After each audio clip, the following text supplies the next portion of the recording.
بسم الله الرحمن الرحيم.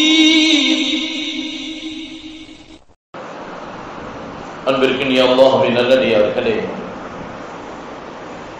இறைவனுடைய மாபெரும் கிருபையால்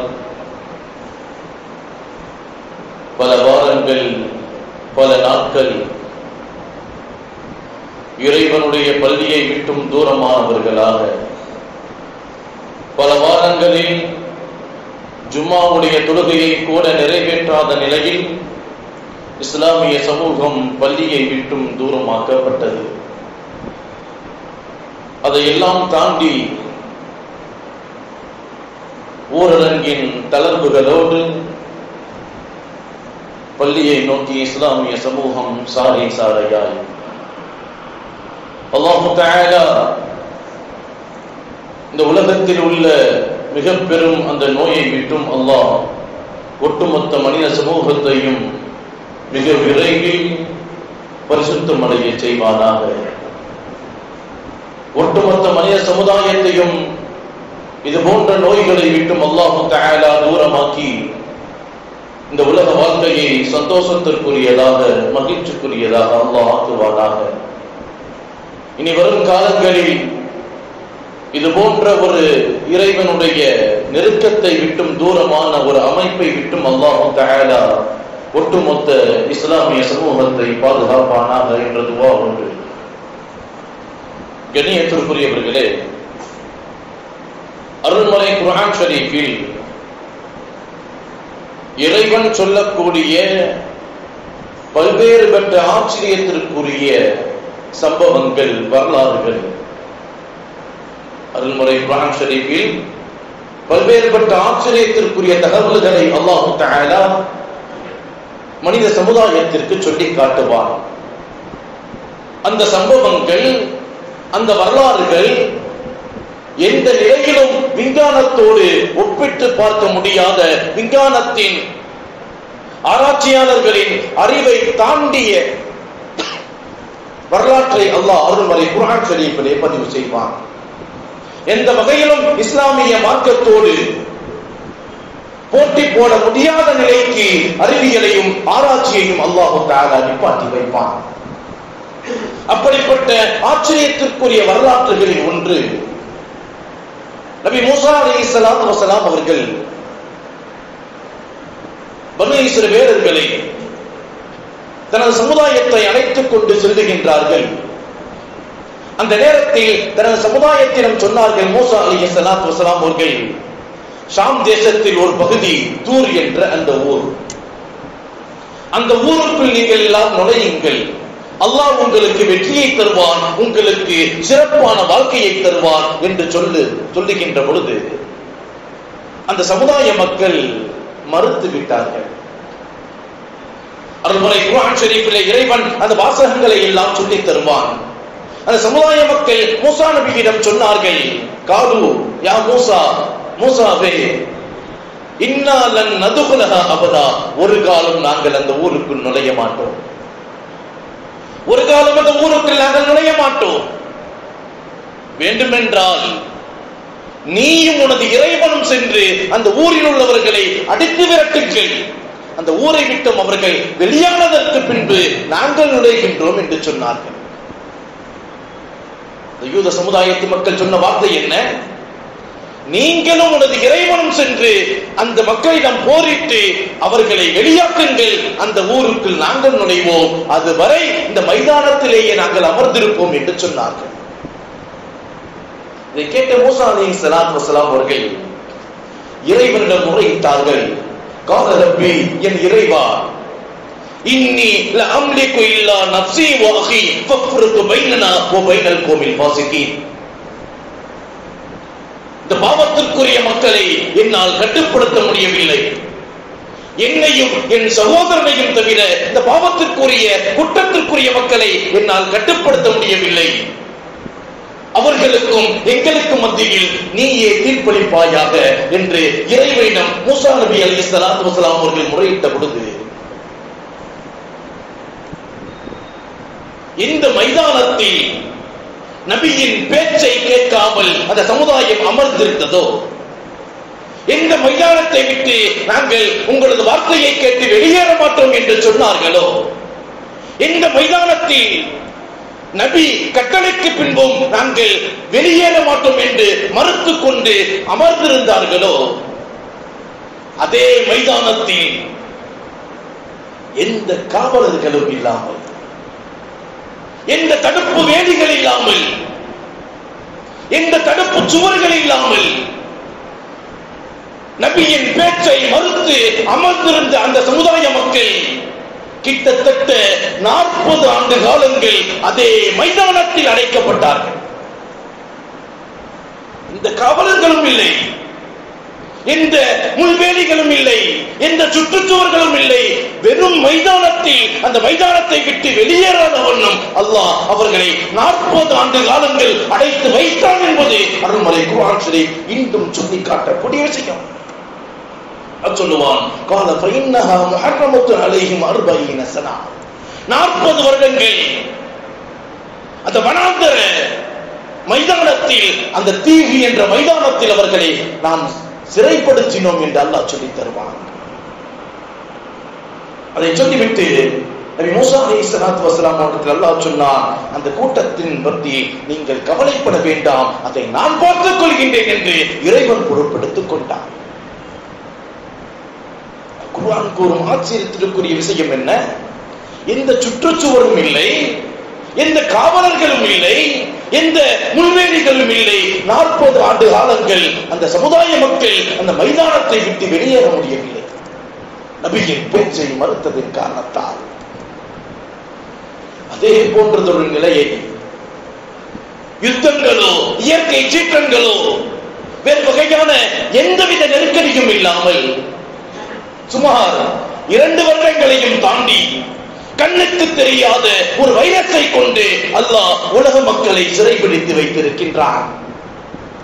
எவ்வளவு பெரிய ஆச்சரியம்! குர்ஆனில் எதை ஆச்சரியத்திற்குரிய வரலாறாக அல்லாஹ் சுட்டிக்காட்டினானோ, குர்ஆனை மறுக்கக்கூடிய சமுதாயமும் ஏற்றுக்கொள்ளும் வகையில் கண்ணுக்கு தெரியாத வைரஸை கொண்டு 2 வருடங்களை தாண்டி உலக மக்களை அல்லாஹ் சிறைப்படுத்தினான். யோசித்து பாருங்கள், எத்தனை மக்கள் தனது உயிரை மாய்த்திருக்கின்றார்கள் இந்த கொடிய நோயின் காரணத்தால். எத்தனை மக்கள் தனது குடும்பத்தில் தந்தையை இழந்து, மனைவியை இழந்து, பிள்ளைகளை இழந்து, ஆதரவற்று அனாதைகளாக உலகத்தில் கண்ணுக்கு தெரியாத அந்த நோயின் காரணத்தால் பல குடும்பங்கள் நமது கண்ணுக்கு முன்னால் ஆதரவற்ற நிலையில். யோசித்து பாருங்கள், கொரோனாவிற்கு முன்பு வரை பள்ளிகள் திறந்திருக்கும், ஒவ்வொரு வக்தும் வாக்கு சொல்லி தொழுகை நடக்கும். எத்தனை பேர் சாறை சாறையாக நாம் பள்ளியை நோக்கி வந்தோம்? எத்தனை பேர் இறைவனை மறந்த வாழ்க்கையை இந்த உலகத்தில் வாழ்ந்தோம்? என்று பள்ளி வாசல்கள் கூட்டப்பட்டதோ, மறைந்து மறைந்து தொழுகக்கூடிய நிலைக்கு தள்ளப்பட்டோமா இல்லையா? அதுவரை தொழுகாதவர்கள் எல்லாம் ஏன் பள்ளியை பூட்டினீர்கள் என்று கேள்வி கேட்கும் நிலைக்கு தள்ளப்பட்டோமா இல்லையா? அன்பானவர்களே, ஆய்வின் அறிக்கை சுமார் ஒட்டுமொத்த உலகத்தில் 200 கோடி பேர் இந்த நோயினால் பாதிக்கப்பட்டார்கள்.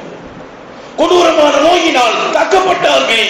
சுமார் 4 கோடிக்கும் அதிகமான மக்கள் இந்த நோயினால் மரணமடைந்திருக்கின்றார்கள் என்ற ஆய்வின் அறிக்கை இன்று வெளியிடப்பட்டிருக்கின்றது. மிகப்பெரிய பேரழிவை இந்த சமுதாயம் சந்தித்திருக்கின்றது. அன்பானவர்களே, மிகப்பெரிய சிறையில் இருந்து அல்லாஹ் நம்மை மீட்டெடுத்திருக்கின்றான். மீண்டும் ஒரு வாய்ப்பை இந்த சமுதாய மக்களுக்கு அல்லாஹ் வழங்கி இருக்கின்றான். மீண்டும் ஒரு வாய்ப்பை இந்த உலக மக்கள் திருந்த வேண்டும் என்பதற்காக வழங்கி இருக்கின்றான். இறைவன் நினைத்திருந்தால் கொத்து கொத்தாக பிணங்களில் நம்மையும் சேர்த்திருக்கலாம். இறைவன் நினைத்திருந்தால் மருத்துவமனைகளில் நம்மையும் படுக்க வைத்திருக்கலாம். இறைவன் நினைத்திருந்தால் நமது உடலையும் எரியூட்டி இருக்கலாம், நமது உடலையும் ஆறுகளிலே கடல்களிலே வீசப்பட்டிருக்கலாம். அத்தனை விஷயத்திலிருந்தும் இறைவன் நம்மை பாதுகாத்தான். நம்மை காப்பாற்றிய இறைவனுக்கு நன்றி செலுத்த கடமைப்பட்டிருக்கின்றோம். ஊரடங்குகள் தளர்த்தப்பட்டாலும் சரி, வழக்கமான செயல்பாடுகள் இன்னும் திரும்பவில்லை என்றாலும் சரி, நன்றாக யோசியுங்கள். இந்த வாழ்க்கை நமக்கு கிடைத்த மிகப்பெரிய புதிய வாழ்வாக அந்த உணர்வுதான் மேலோங்கி இருக்கின்றது. நமக்கு கிடைத்த இந்த மறுவாழ்வை நாம் எப்படி கொண்டு செல்ல போகின்றோம் என்பதை நாம் மறந்துவிடக் கூடாது. இறைவன் நினைத்திருந்தால் அத்தனை மரணங்களோடு நம்மையும் சேர்த்திருக்கலாம் அல்லவா? பள்ளியை விட்டும் தூரமானவர்களாக, இறைவனுடைய நெருக்கத்தை விட்டும் தூரமானவர்களாக வாழ்ந்ததின் காரணத்தால் இறைவனால் ஏற்படுத்தப்பட்ட சோதனை.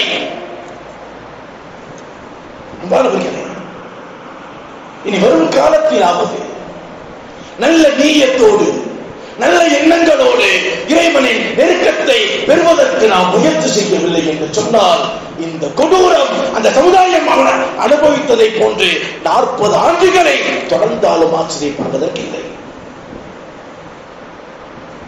40 ஆண்டுகள் இதே கொரோனாவால் நாம் கடந்தாலும் ஆச்சரியப்படுவதற்கு இல்லை. கிடைக்கும் வாய்ப்பை நாம் எப்படி பயன்படுத்துகின்றோம் என்பதைத்தான் மார்க்கம் நமக்கு போதனை செய்கின்றது. உமர் இப்னு கத்தாப் ரலியல்லாஹு தஆலா அவர்கள் ஒரு ஹதீஸை அறிவிப்பார்கள். قال سمعت رسول الله صلى الله عليه وسلم, நபிகள் நாயகம் ஸல்லல்லாஹு அலைஹி வஸல்லம் அவர்கள் சொன்னார்கள், يقول انما الاعمال بالنيات وانما لامرئ ما نوى فمن كان هجرته الى الله ورسوله فهجرته الى الله ورسوله. ஒவ்வொரு செயல்களும் மனதில் உள்ள எண்ணங்களை பொறுத்துத்தான் அமைகின்றது. உங்களது செயல்பாடுகள் உங்களது மனதின் எண்ணத்தை தோன்றுதான் அது அமைகின்றது. உங்கள் செயல் நல்லதாக இருக்க வேண்டும் என்று சொன்னால் உங்கள் எண்ணங்கள் பரிசுத்தமாக இருக்க வேண்டும். உங்களது எண்ணங்களை நீங்கள் சரிபடுத்தினீர்கள் என்று சொன்னால் உங்கள் செயல்பாடுகள் இறைவனுக்கு பிரியமானதாக அமையும் என்ற ஹதீஸை உமர் ரலியல்லாஹு தஆலா அவர்கள் பதிவு செய்வார்கள். இந்த ஹதீஸை தான் இமாம் புகாரி ரஹ்மத்துல்லாஹி அலைஹி அவர்கள் அருள்மறை குர்ஆன் ஷரீஃபுக்கு அடுத்தபடியாக இருக்கக்கூடிய புகாரி ஷரீஃபின் ஆரம்ப ஹதீஸாக பதிவு செய்வார்கள். இந்த ஹதீஸை முன்னெடுத்து இனி வரும் காலங்களில் நம்முடைய எண்ணங்களை சரிபடுத்தி, நம்முடைய செயல்பாடுகளை நாம் சரிபடுத்தி இறைவனுடைய நெருக்கத்திற்குரிய வாழ்க்கை வாழ்ந்தால் மாத்திரம்தான் இந்த உலகத்திலும் சரி நாளை மறுமையிலும் சரி உன்னத வாக்கியத்தை பெற முடியும் என்பதை நாம் மறந்துவிடக் கூடாது. அப்படி வாழும் பொழுதுதான் அல்லாஹ் நமக்கு நிம்மதியான வாழ்க்கையை தருவார். இருக்கின்ற கஷ்டங்களை நீக்கி அல்லாஹ் செழிப்பிற்குரிய வாழ்க்கையை தருவான் என்பதை ஹதீஸ் நமக்கு போதனை செய்கின்றது. நம்ம சிலர் கேட்கலாம், இந்த பொருளாதார நெருக்கடியில்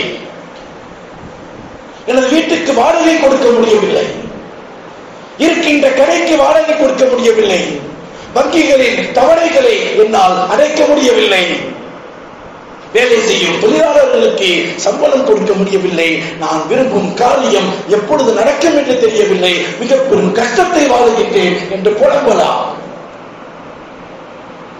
மார்க்கம் சொல்லும் விஷயம் என்ன தெரியுமா? எல்லாம் நல்லபடியாக நடக்கும், நமது வாழ்க்கையை இறைவன் சரிபடுத்துவான் என்ற எண்ணம் உனது வாழ்க்கையை மேலோங்க செய்யும். மனிதனுடைய எண்ணத்திற்கு இஸ்லாமிய மார்க்கம் மிகப்பெரிய அந்தஸ்தை வழங்குகின்றது. ஒரு உதாரணம் சொல்லலாம். ஒரு புதிய இடம், அங்கு சென்று நாம் தொழுகின்றோம். கிபிலாவுடைய திசை எது என்று நமக்கு தெரியவில்லை. ஆராய்ந்து பார்க்கின்றோம், ஏதோ ஒரு திசை இதுதான் கிபிலா என்று தெரிகின்றது, அதை நோக்கி தொழுகின்றோம். தொழுகை முடிகின்றது, கிபிலா உறுதி செய்யப்படவில்லை, நமக்கு தெரிந்த நமக்கு உறுதியான ஏதோ ஒரு திசையில் தொழுதோம், அந்த தொழுகையை அல்லாஹ் ஏற்றுக்கொள்வான். தொழுகை முடிந்தது, முடிந்ததற்கு பிறகு நாம் நோக்கி தொழுத திசை கிப்லா இல்லை, வேறு திசை என்று தெரிந்தால் அந்த தொழுகையை திருப்பி தொழ வேண்டியது இல்லை, அந்த தொழுகையை அல்லாஹ் ஏற்றுக்கொள்ளுவார். அதே போன்று 2 ரக்காயத் ஒரு மனிதர் தொழுது கொண்டிருக்கின்றார் ஒரு திசையை நோக்கி. ஒரு ரக்காயத்து முடிந்து விட்டது. 2வது ரக்காயத்தில் அவர் தொழும் திசை கிப்லா இல்லை என்று தெரிந்தால் வேறொரு திசையை நோக்கி திருப்பிக் கொள்ளலாம், அதையும் அல்லாஹ் ஏற்றுக்கொள்வார். ஆனால் தொழுது கொண்டிருக்கின்றார், தனது பொருளை வெளியே வைத்து விட்டார், அல்லது தனது கொண்டு வந்திருக்கின்ற வாகனம் வெளியே இருக்கின்றது, தனது மொபைல் போனை வெளியே வைத்து விட்டார், இதற்காக ஒருவர் தொழுகையில் திரும்புகின்றார் என்று சொன்னால் 2 திரும்புதலும் ஒரே அமைப்பு தான், ஆனால் அவரின் தொழுகை முடிந்துவிடும், அவரின் தொழுகை முடிந்துவிடும். எனவேதான் மார்க்கம் நம்முடைய எண்ணத்தை உற்று நோக்குகின்றது. எதற்காக நீ செய்தாய் அதை மார்க்கம் நமக்கு பார்க்கின்றது. இரவில் உறங்குகின்றோம், உறங்குவதற்கென்று ஆடை வைத்திருக்கின்றோம், அதை உடுத்திக் கொண்டு உறங்குவேன் என்று சொன்னால் அது சாதாரணமான செயல். நபிகள் நாயகம் ஸல்லல்லாஹு அலைஹி வஸல்லம் அவர்கள் உறக்கத்திற்கு கொண்டு ஆடை வைத்திருந்தார்கள், அதை மாற்றிக்கொண்டுதான் தூங்குவார்கள். எனவே நானும் செய்தேன் என்று சொன்னால் அந்த செயல் வணக்கம். காலையில் எழுந்திருக்கின்றோம், பல் தேய்த்து 2 கரங்களையும் கழுவி முகம் கழுவுகின்றோம், இதை சாதாரணமாக செய்தால் அது ஒரு செயல். காலையில் எழுகின்ற பொழுது பெருமானார் சொன்னார்கள், யார் தூக்கத்திலிருந்து எழுந்திருக்கின்றார்களோ அவர்கள் 2 கரங்களை கழுகி அதற்கு பின்னால் செயல்பாடுகளிலே ஈடுபடட்டும் என்று சொன்னார்கள். எனவே 2 கரங்களை மணிக்கட்டு வரை நான் கழுவுகின்றேன் என்று சொன்னால் அது வழக்கம். சாதாரணமாக தண்ணீர் குடிக்கின்றோம், அதை குடித்து விறுவிறுவென்று குடித்து விட்டு சென்று விட்டால் சாதாரண செயல். பிடித்த தண்ணீரை உள்ளே உற்று பார்த்து தூசி இருக்கா என்று பார்த்து அதை பிஸ்மில்லாஹ் சொல்லி அமர்த்து குடித்தால் அதற்கு நன்மை. ஒவ்வொரு செயலும் நாம் எப்படி செய்கின்றோம் என்பதை மார்க்கம் உற்று நோக்குகின்றது. அதை விளங்கி அந்த செயல்பாடுகளில் ஈடுபடுவோம் என்று சொன்னால் அல்லாஹ் தஆலா மிகப்பெரிய பாக்கியத்தை அதன் மூலம் வழங்குகின்றான். அனைவருக்கும் தெரிந்த ஒரு சம்பவம்,